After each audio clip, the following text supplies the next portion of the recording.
Hola mis amigos y hermanos de la fe, quien les habla el pastor Miguel Ángel Ricciardelli, pastor de la Iglesia Centro en la bendita ciudad de Leandro en Alén y también no solamente pastor, sino director del ministerio itinerante que el Señor le ha dado a mi esposa y me ha dado a mí, el cual llamamos Dores, siendo para tu vida, como dice Isaías 58, verso 12, reparadores de portillos, restauradores de calzadas para habitar. En esta oportunidad queremos abordar un tema que es un tema muy pero muy delicado y queremos estar hablando del suicidio. ¿Qué es lo que dice la Biblia sobre este asunto? Vamos a ir a la palabra de Dios en Mateo capítulo 27, versículo 5. Te aconsejo que leas todo el contexto de Mateo 27, desde el versículo 1 al versículo 10, pero para no extendernos muchos en la lectura bíblica, vamos a leer solamente el versículo 5. Y arrojando las piedras de plata, dice la historia bíblica, en el templo salió y se fue y se ahorcó. Lamentablemente el texto está hablando de una mala decisión que tomó Judas. Judas, justamente uno de los discípulos de Jesús. Y uno dice y exclama: ¿qué tema este del suicidio? ¿Qué nos enseña justamente la palabra de Dios frente a un dilema como este? Cuando uno vive en una provincia tan hermosa como la provincia de Misiones, en algunas ciudades se da esta lastimosa característica donde las personas se suicidan, y hay un índice muy alto en la provincia misionera sobre esta cuestión. En la Biblia encontramos distintas historias, distintos textos bíblicos, pero frente al tema en cuestión que vamos a tratar en esta noche, ni siquiera encontramos un solo texto que nos prohíba expresamente sobre el suicidio. En la palabra de Dios no encontramos un texto que diga exageradamente: no te suicidarás. No hay un texto bíblico que nos hable con claridad sobre el asunto, pero sí en la palabra de Dios encontramos un montón de ejemplos y un montón de personas que lastimosamente tomaron esta decisión. En primer lugar encontramos al enceguecido Sansón. El enceguecido Sansón, que opta por vengarse de sus enemigos, los filisteos, a costa del sacrificio de su propia vida. Te voy a dar los textos, te animo a que tengas un lápiz y un papel y a que tomes nota para que luego vos puedas leer toda la historia, para que no se haga tan largo este estudio. Jueces capítulo 16, versículo 27 al 30. Ahí nos encontramos con la famosa y conocidísima historia de Sansón, que coloca su vida, es decir, se suicida, con tal de derrotar a los filisteos. En segundo lugar, encontramos a nivel de historias bíblicas al rey Saúl, que una vez, que fue derrotado otra vez por los filisteos también en este caso, se dio muerte, dice la historia bíblica sobre el rey Saúl, asimismo arrojándose sobre su propia espada. Esto lo encontramos allí en Primera de Samuel, capítulo 31,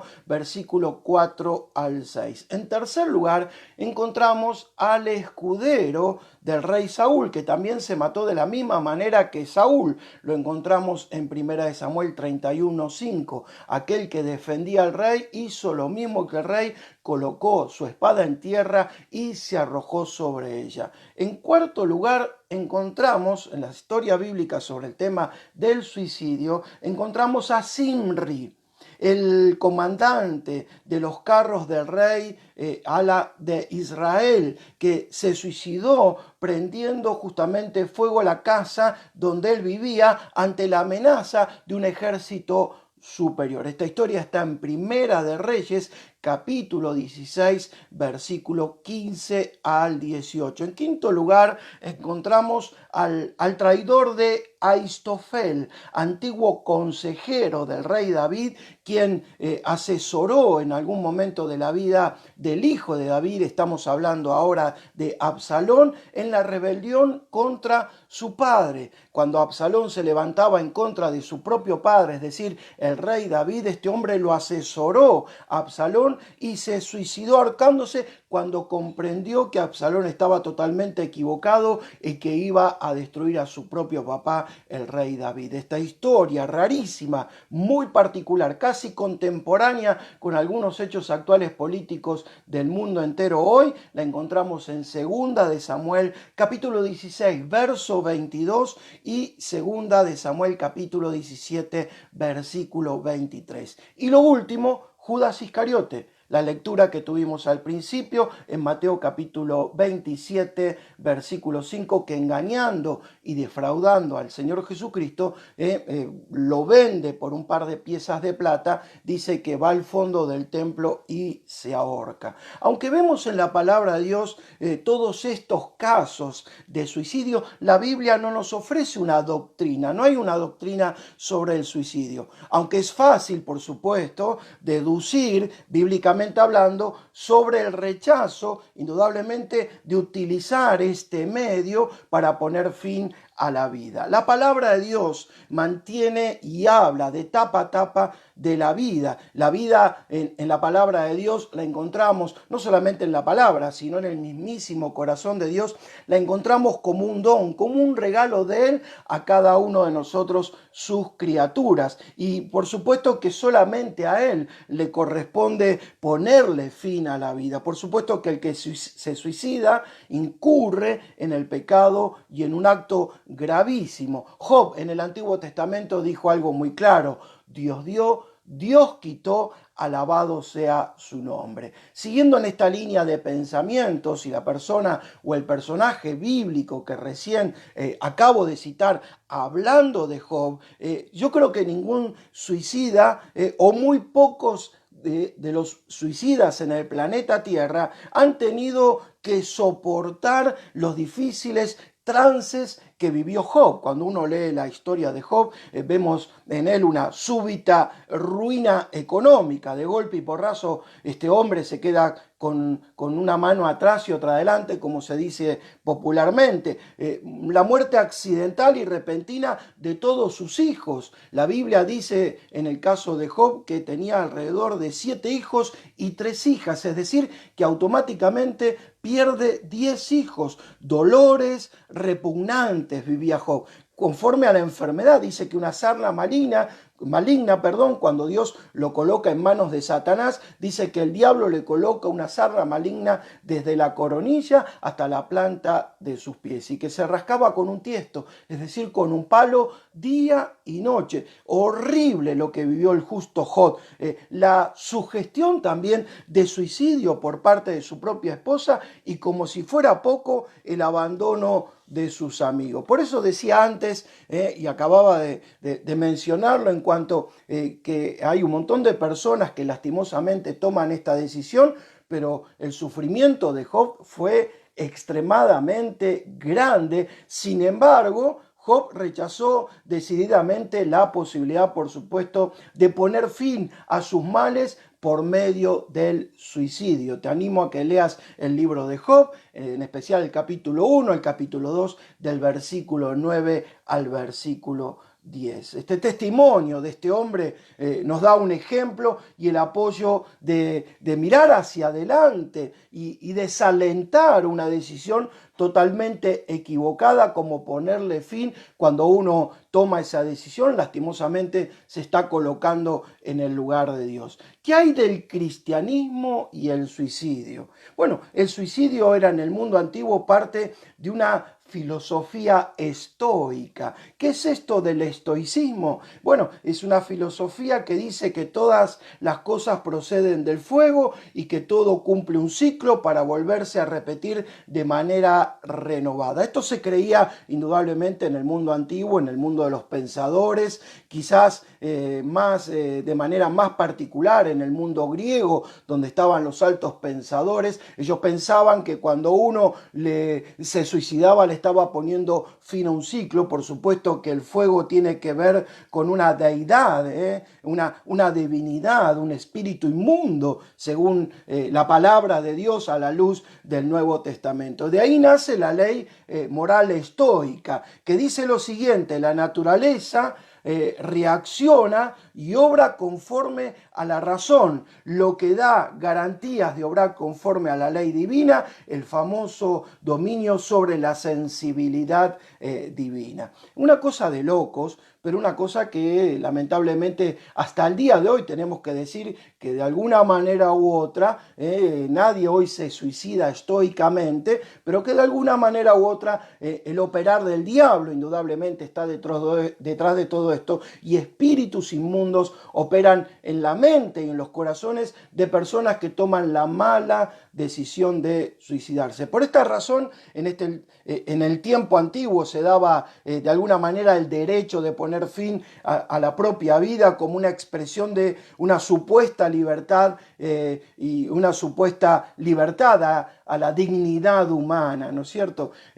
Viniendo un poquito más a nuestro tiempo, los kamikaze, aquellos aviadores japoneses que estoicamente, conocidos y muy conocidos por ese tema, entregaban su vida, por de alguna manera ganarle al adversario. Hoy por hoy la mentalidad estoica está instalada indudablemente, como te decía recién, en medio de esta sociedad moderna, por nombrar de alguna manera, a través de la eutanasia, que lamentablemente en cualquier momento esta ley se quiere poner en vigencia. La elección individual de poner fin al sufrimiento a través de una forma de suicidio, entre comillas, autorizado. Como el suicidio es un acto netamente humano, no resulta extraño que filósofos de los tiempos antiguos, ellos también se hayan suicidado. En la historia de los grandes filósofos,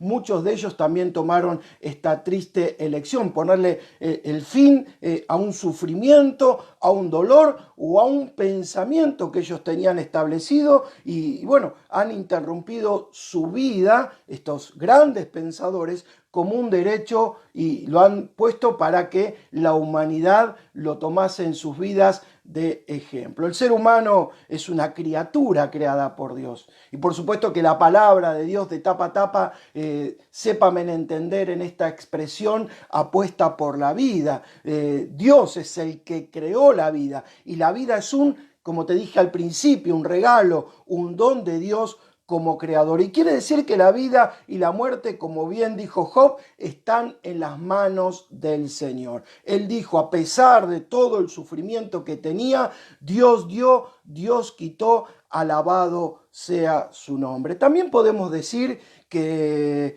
frente al rechazo del suicidio, desde la perspectiva cristiana, el mensaje del Evangelio de tapa a tapa es un mensaje de vida, y a tal punto que la vida misma se extiende más allá de la vida terrenal. El mensaje del Evangelio encierra en sí mismo el regalo, aleluya, de la vida eterna. Y él rechaza, por supuesto, el Evangelio de tapa a tapa. El Nuevo Testamento es muy claro sobre esto. Rechaza justamente el suicidio, y como te decía antes, permitime la palabra, apuesta por la vida y no por el camino del suicidio. Esto es algo perverso, es algo diabólico y es algo terrenal. Y cuando nos abrazamos del Evangelio, es indudable que recibimos las fuerzas necesarias para salir adelante en cualquier circunstancia negativa que la vida nos coloque por delante. El gran tema o la pregunta del millón es: ¿cómo entonces hay personas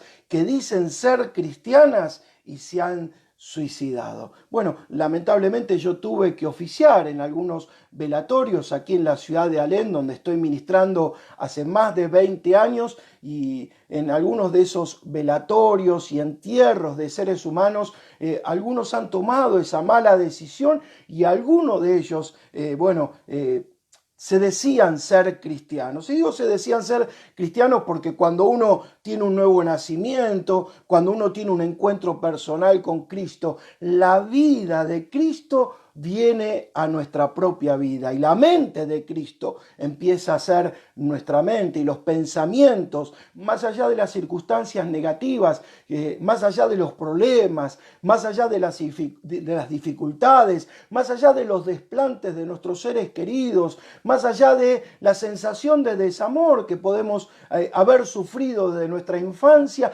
todas esas cuestiones se van superando en el nombre de Jesús. Por eso la palabra de Dios dice, el que está en Cristo, nueva criatura es, las cosas viejas van pasando, y ahí vemos un proceso, una tarea del Espíritu Santo. En Cristo todas las cosas, aleluya, van siendo nuevas. Tengo una pregunta para compartirte y en el nombre de Jesús poder dar esta respuesta. ¿Cuáles son algunas causas de por qué alguien se suicida?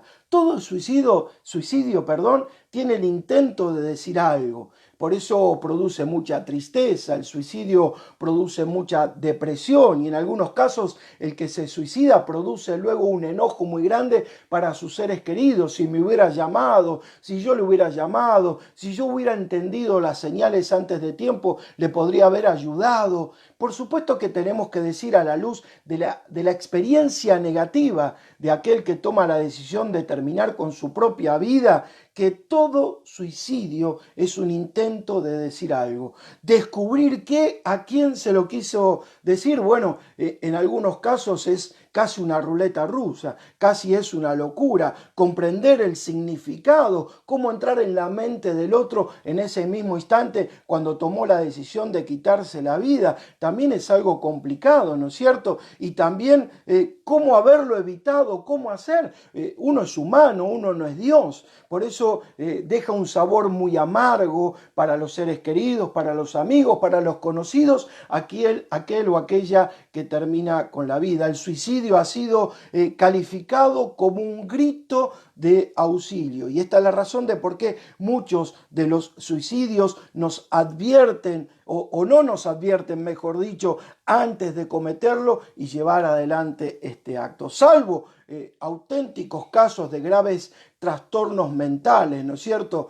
Allí casos de patologías mentales como la esquizofrenia o la paranoia, donde las señales de aquel que lamentablemente está sufriendo esas patologías son tan claras, ¿no es cierto? Y ya todo el mundo está observando y viendo, no solamente los médicos, que esa persona lastimosamente le va a poner fin a su vida. Generalmente estas personas suelen estar prisioneras de sus sentimientos que son ambivalentes, ¿no es cierto? No solamente en los sentimientos, sino en el sentido espiritual. Muchos de ellos testifican escuchar voces a tal punto que le dan ciertas directivas: ahorcate, colocate el cuchillo en la panza, apretate el cuchillo contra la panza, tirate de un balcón, tirate de un edificio, y tantos testimonios que a lo largo de la vida en líneas generales escuchamos de estas personas con patologías como las que recién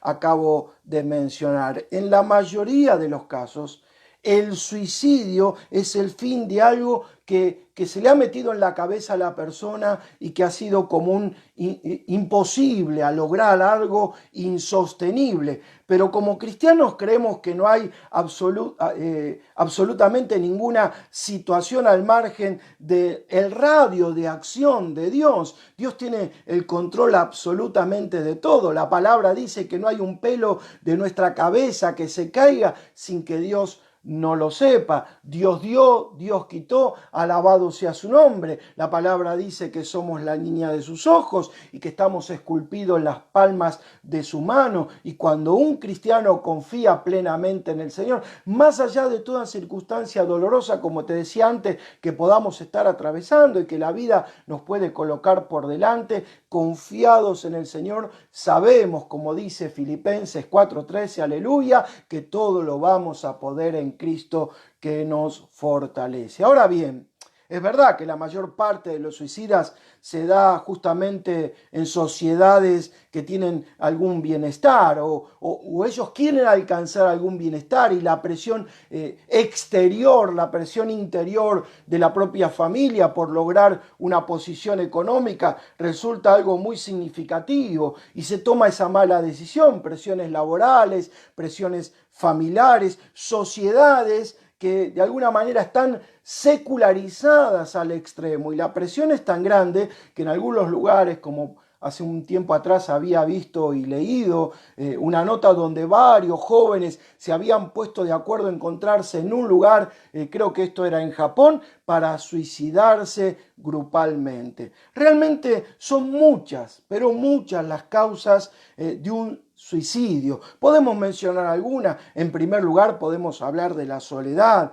El desencantarse amorosamente. Muchas personas han tomado y han decidido suicidarse justamente por esto que estoy mencionando. En segundo lugar, podemos hablar del alcoholismo. En segundo lugar, también podemos hablar de las drogas como medios que después a la persona tarde o temprano le lleva a tomar esta mala decisión, el castigo hacia otra persona, no siendo correspondido en amor y la venganza es ahora quitarse la vida, ¿no es cierto? El descuido, la falta de atención, la infidelidad, el adulterio, en cuarto lugar, las amenazas para conseguir algo, ¿no es cierto? Si no me das tal o cual cosa o si no me prestas atención, me voy a quitar la vida. Vos estás buscando que yo me quite la vida. ¿Cuántas veces escuchamos estos diálogos y estos términos?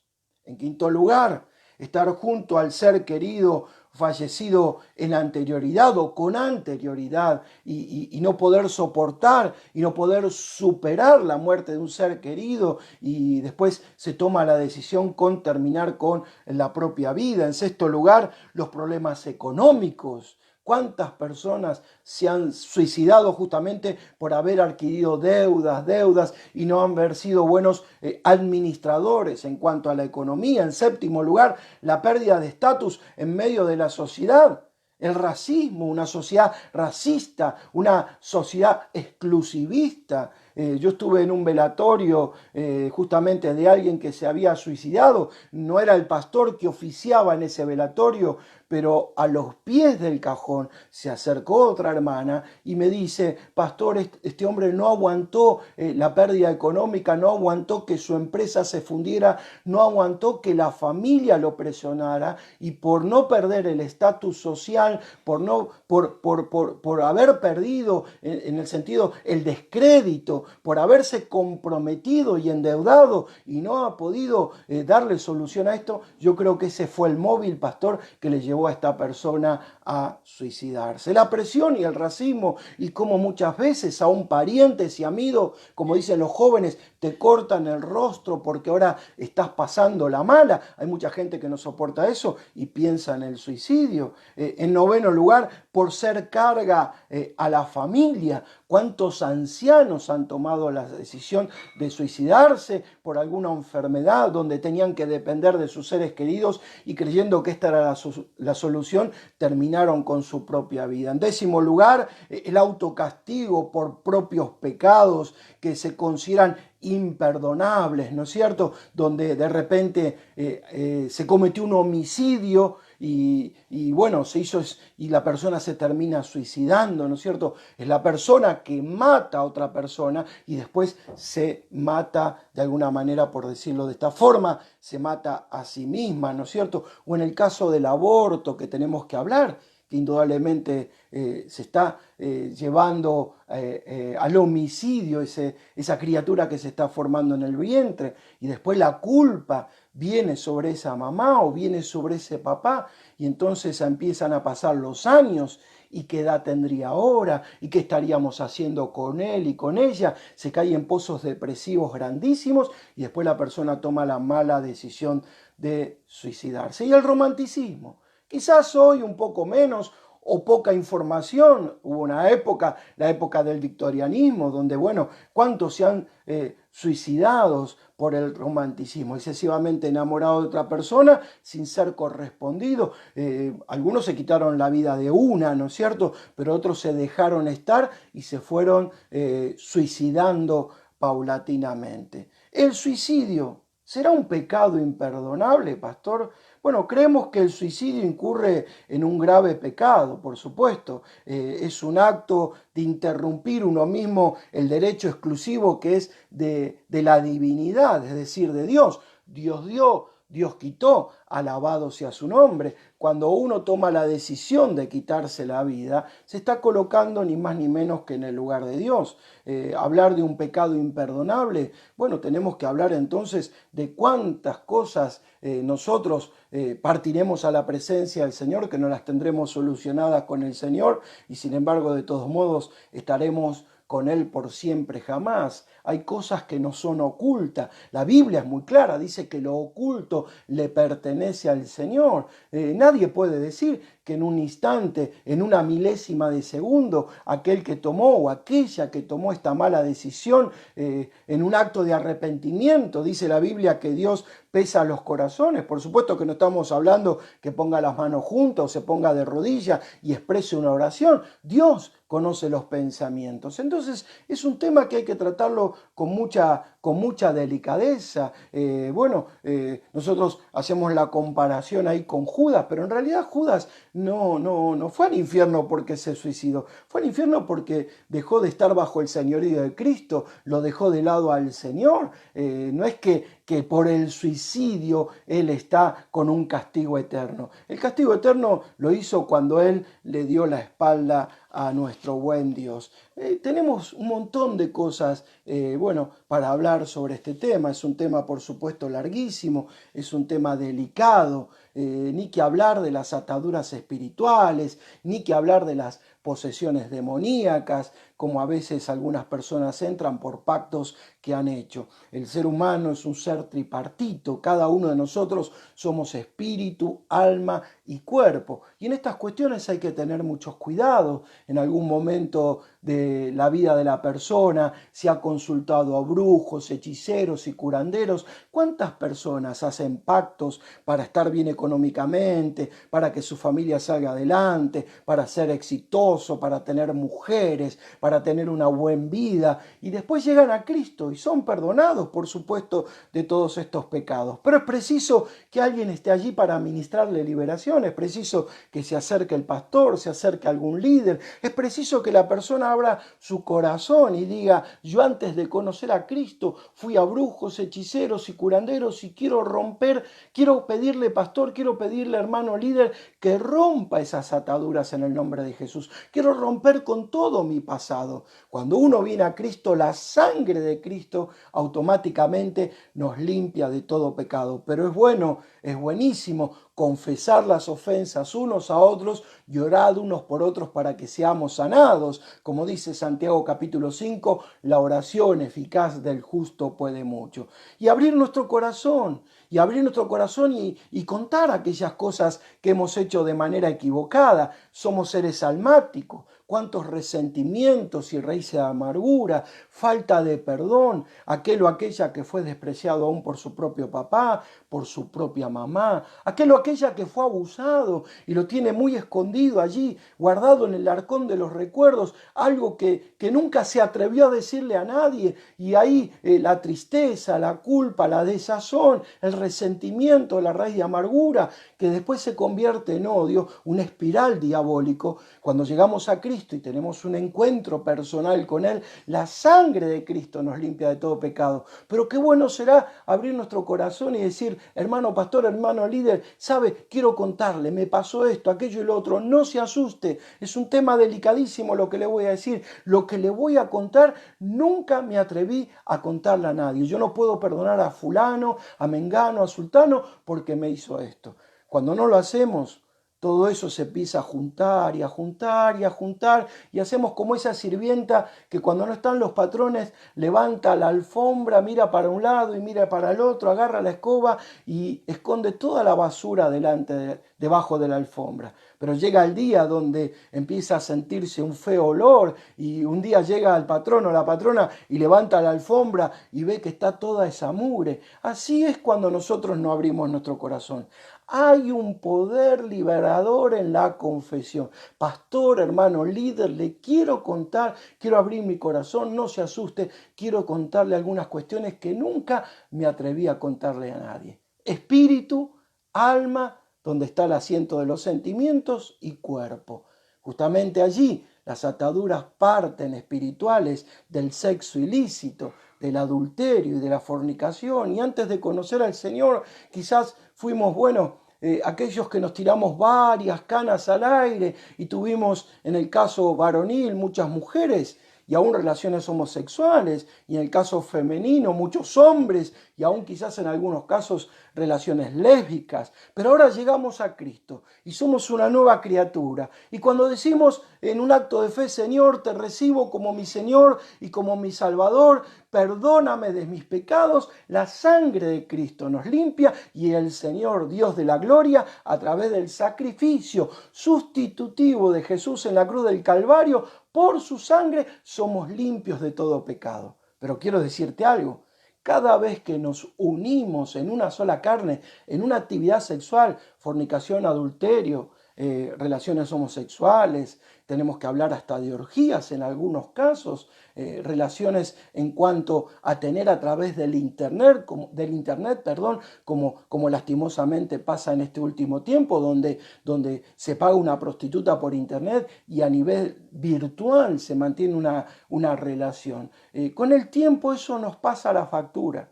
Y es allí donde hay alguien que tiene que orar y romper esas ataduras. ¿Cuántas maldiciones espirituales se pasan de una persona a la otra en la unión, de la relación sexual? La palabra de Dios dice que hay un misterio. El apóstol Pablo lo cita muy bien. Génesis, en realidad, antes que el apóstol Pablo, dice: los dos serán una sola carne. Espíritu, alma y cuerpo unidos en una actividad sexual. Por supuesto que el marco santo, el marco bíblico, la perfecta voluntad de Dios, donde Dios no se tapa los ojos, donde Dios no se avergüenza para nada, el marco es el matrimonio. Así que el Señor nos da vía libre para disfrutar la sexualidad a pleno con el cónyuge dentro del marco matrimonial. Pero fuera del marco matrimonial estamos desprotegidos y por el pecado se le da lugar al diablo. Si me dejas, no vas a ser feliz en tu vida. Quizás hubo, querida mujer, un novio que te dijo eso, querido varón, una novia, vas a ver lo que te va a pasar si vos me dejás. Y esas son maldiciones. Son palabras de maldiciones. Llegamos a Cristo, le decimos: Señor, perdónanos. La sangre de Cristo, vuelvo a insistir, nos limpia de todo pecado, pero los pactos permanecen. Y la liberación es desandar lo que uno anduvo. Hermano pastor, no se asuste. Yo tuve relación con esta persona, con esta persona, con esta persona. En el caso de algunos hermanos o hermanas será una persona, en otros será varias personas. Yo he ministrado a personas donde ni siquiera se han acordado de los nombres porque han tenido una vida licenciosa teniendo actividad sexual y en algunos casos hasta en estado de alcoholización, ¿no es cierto?, en una noche lujuriosa. Pero lo que el Señor ve en nuestro corazón: pastor, óreme, rompa esas ataduras. Perdono y bendigo a esas personas con las cuales yo tuve esa actividad o esas actividades sexuales. Las perdono y si viven, las bendigo en el nombre de Jesús. Pero hay que desandar lo que se anduvo, si no esas maldiciones permanecen. No estoy diciendo que vas a perder la salvación, sino que estoy diciendo que si no renuncias en el área espiritual a un montón de cuestiones, en el área del alma, donde están los sentimientos, a los odios, resentimientos, raíces de amargura, en el área espiritual a todo el mundo de lo oculto y en el área del cuerpo a lo que te acabo de enseñar, no vas a vivir una vida feliz. Y en algunos casos, en extremo, entra la depresión, entra la tristeza, entra el sinsabor, entra la preocupación, entran un montón de películas que nos pasan por la cabeza y que el diablo nos pasa como factura por la cabeza. Y es allí donde en algunos casos extremistas toman la decisión de suicidarse. Quizás una de las causas más grandes para que un ser humano se suicide es la sensación de desamor, ¿no es cierto? El no haber recibido el suficiente amor de papá, de mamá, el no haberme sentido querido, protegido, motivado, entusiasmado por ellos para hacer tareas, el no haber recibido la contención de ellos o de nuestros seres queridos. Quizás sea el mayor de los casos, ¿no es cierto? Por supuesto, lo primero que tenemos que hacer es tener un encuentro personal con Jesús, porque allí la totalidad del amor de Dios y en Él estamos completos. A través de Cristo, cuando lo recibimos en un acto de fe y recibimos a Jesús como Señor y Salvador, la palabra dice que somos adoptados automáticamente y somos hechos hijos de Dios. Y en Él estamos completos. No necesitamos una mamá. Dios es espíritu. Y cuando Dios entra en la persona de Cristo en nuestra vida por medio del Espíritu Santo, en Él estamos completos. Él es nuestro papá y Él es nuestra mamá. Y ahí empieza a sanarse nuestro corazón. Quizás ese papá que tuvo muchos hijos y trabajo fuerte, donde vos como hijo, como hija, tuviste que hacer el rol de papá criando a tus propios hermanos y no tuviste la contención adecuada, nunca una falda, nunca una mano sobre la cabeza, nunca una palabra de aprobación. En algunos casos el trabajo duro, en el campo, en la chacra, se da mucho estas cuestiones. Pero cuando uno va al Señor, recibe la totalidad del amor de Dios a través de la obra sustitutiva de Jesucristo en la cruz del Calvario. Y empezamos a comprender y empezamos a entender, no es que el Señor nos lava el cerebro, sino que soltamos el perdón y nos damos cuenta que hay pactos que tenemos que renunciar y nos damos cuenta que el Señor nos perdonó del adulterio y de la fornicación, de las orgías o de las relaciones sexuales promiscuas. La sangre de Cristo nos limpió de todo pecado, pero es necesario confesar para romper los yugos y que toda maldición sea deshecha en el nombre de Jesús. Dios permita que por la obra del Espíritu Santo tú puedas comprender por la revelación del Espíritu Santo la profundidad de todo lo que te acabo de compartir. Quiero bendecir tu vida. Quiero finalizar orando, pidiéndole al Señor que te dé gracia, que te des paz, que te dé seguridad, que abras tu corazón y le puedas invitar a Jesús a entrar, nacer de nuevo, pero que también, si sos un hermano o una hermana en Cristo, tengas la valentía de pedir una entrevista, sentarte con tu líder inmediato, con tu diácono, con tu anciano, líder de hogar, tu pastor, tu pastora, y decir, hermano, hermana, necesito sacarme todo esto de encima. Padre, en esta hora que tu gracia esté sobre cada oyente, que tu gracia, Señor, ahora esté visitando cada hogar en el nombre de Jesús. Gracias porque diste tu vida, Jesús, por amor a cada uno de nosotros. Gracias porque en este instante hay muchos que están abriendo su corazón, arrepintiéndose de sus pecados e invitando con sus propias palabras a Jesucristo, declarándole como el único, suficiente Señor y Salvador. Y oro por mi hermano, mi hermana en Cristo, que quizás al mencionar tantas cosas que hemos mencionado en este breve estudio, se han dado cuenta que necesitan ser ministrados. Señor, dale la osadía, dale la valentía, quita el corazón de piedra y coloca un corazón de carne que lata como tu corazón, a tal punto que tengan la sensibilidad y la valentía de poderse sentar a hablar con alguien, confesar sus pecados y esos yugos sean rotos en el nombre de Jesús. Y todo espíritu de suicidio se va de la vida de las personas ahora en el nombre poderoso de Jesús para la gloria de tu nombre y tu paz que sobrepasa todo entendimiento, Jesús. Envuelve la vida de mis hermanos, de mis amigos, envuelve cada uno de los hogares. Para la gloria de Cristo oramos. Amén, amén y amén. Estoy a tus órdenes. Soy el pastor Miguel Ángel Ricciardelli, como te dije al principio. Alabanza y poder @nodoalen.com.ar. Esa es mi dirección de correo. Alabanza y poder @nodoalen.com.ar. Señor te bendice. Hasta la próxima.